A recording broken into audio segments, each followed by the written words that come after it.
Ciao Chris, piacere di incontrarti qui in montagna. Oh sì, questo è davvero un luogo ideale per le escursioni.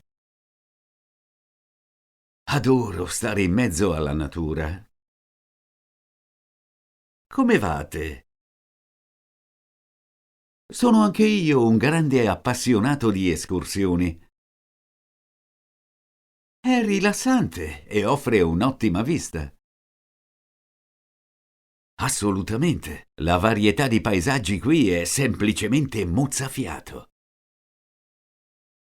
Ho già visitato alcuni parchi nazionali, ma queste montagne sono particolarmente belle. Qual è stata la tua migliore esperienza di escursionismo finora? Sicuramente il mio tour attraverso le montagne rocciose. Sembra fantastico.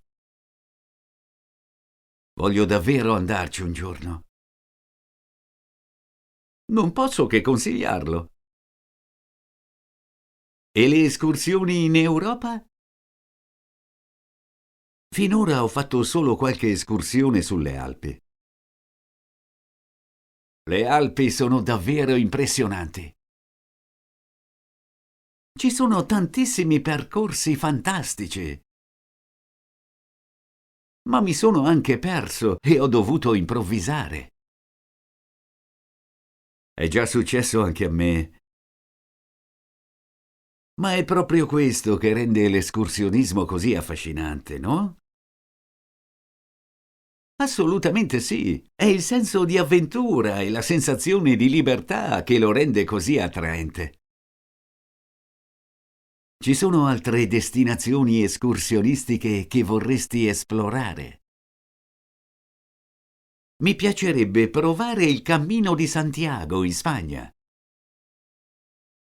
E tu? Sono d'accordo con te. Anche il Cammino di Santiago è nella mia lista dei desideri. Fantastico! Forse dovremmo farlo insieme. Mi sembra un'ottima idea. Non vedo l'ora di fare altre escursioni con te. Anche per me è stato un vero piacere incontrarti qui. Teniamoci in contatto.